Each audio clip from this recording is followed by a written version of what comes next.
In a time of fear, oppression, and silence, God raised an unexpected leader. Not a king, not a powerful warrior, but a woman filled with wisdom, courage, and unwavering faith. Her name was Deborah, prophetess, a judge, and one of the most remarkable leaders in biblical history. Her story proves that God uses those who are willing to stand up when everyone else is afraid.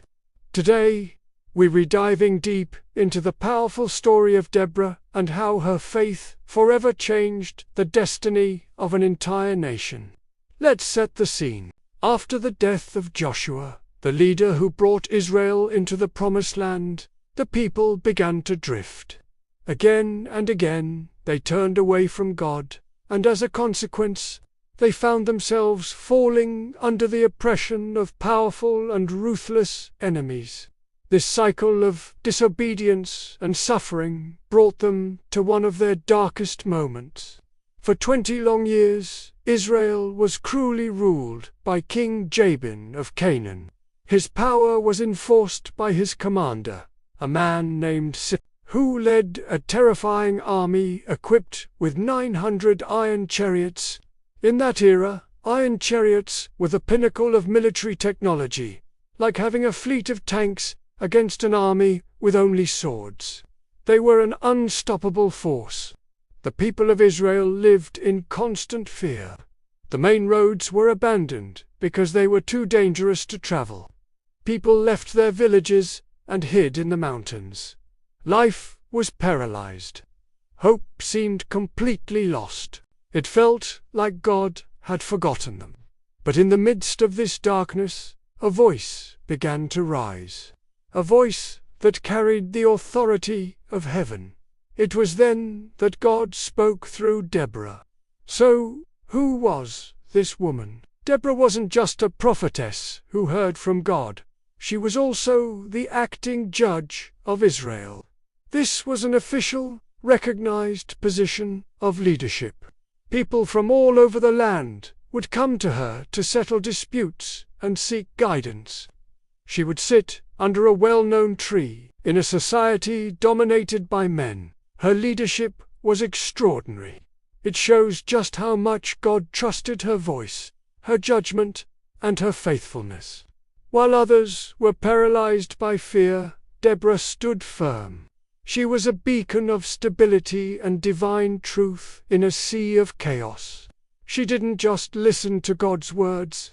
She spoke them with courage and conviction, even when the message was difficult. She was a direct link between a desperate people and their Creator, holding the nation together through her unwavering faith.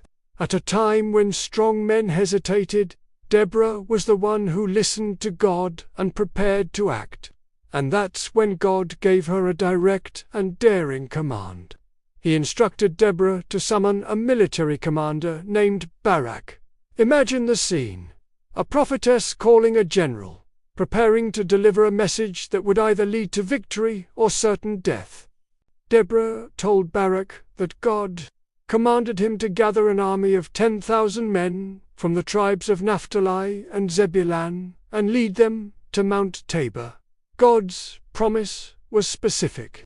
He would lure Sisera with his 900 iron chariots and his entire army to the Kishon River, and there he would deliver them into Barak's hands.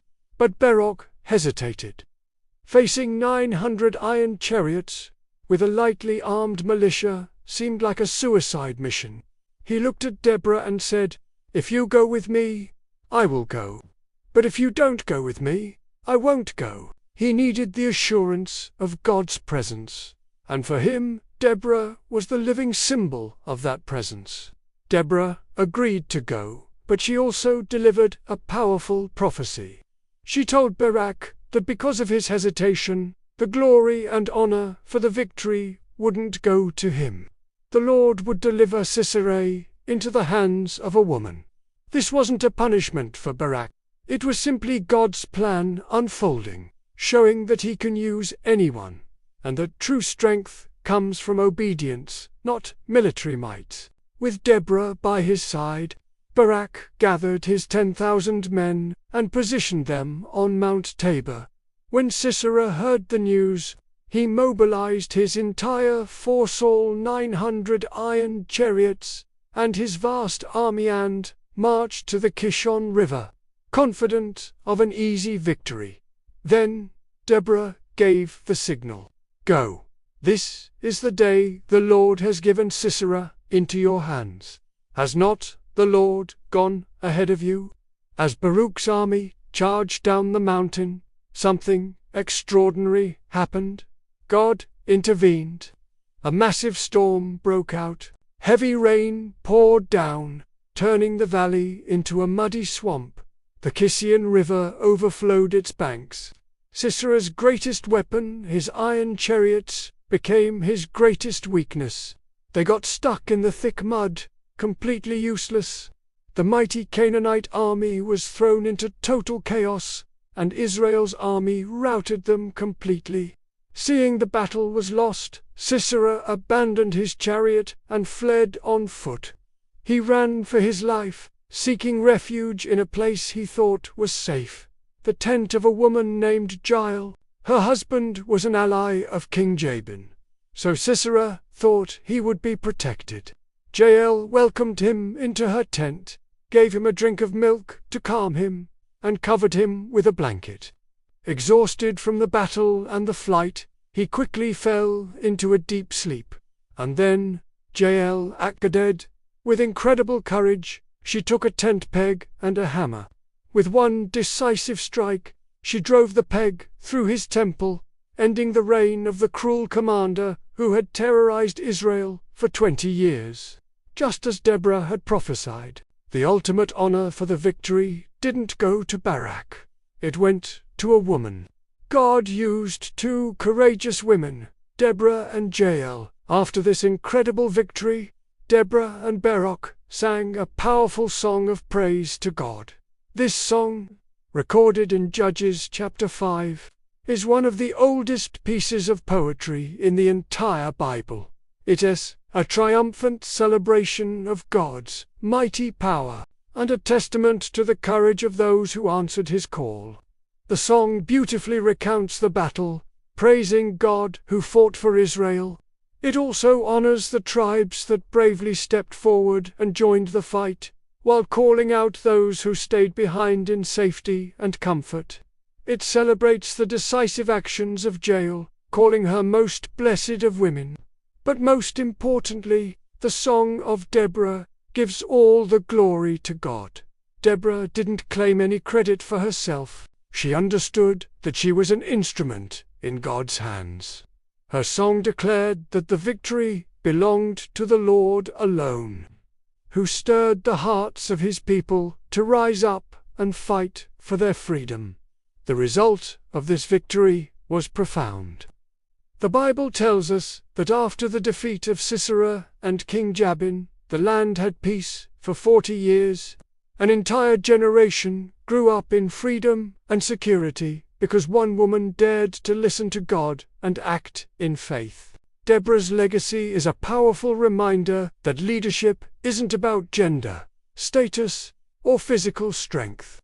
It's about obedience, wisdom, and a deep-seated faith in God's promises. She shows us that God doesn't limit his calling. He doesn't look for the most qualified or the most powerful by worldly standards. He looks for hearts that are willing to listen and hands that are ready to act. Deborah's story teaches us that true authority comes not from a position, but from a close relationship with God. In the end, Deborah's story is a timeless lesson for all of us.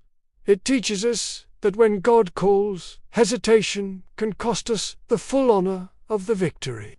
But obedience, even when it's scary, will always lead to triumph. In our own times of fear and uncertainty, God is still raising up leaders, often from the most unexpected places. He is still looking for people who will stand firm in faith when others are shrinking back in fear. And as Deborah's life so brilliantly proves, sometimes the most powerful voices for change are the ones the world least expects to hear. Thank you so much for watching. If this story inspired you, please like this video and subscribe to our channel for more content like this. We'll see you in the next one.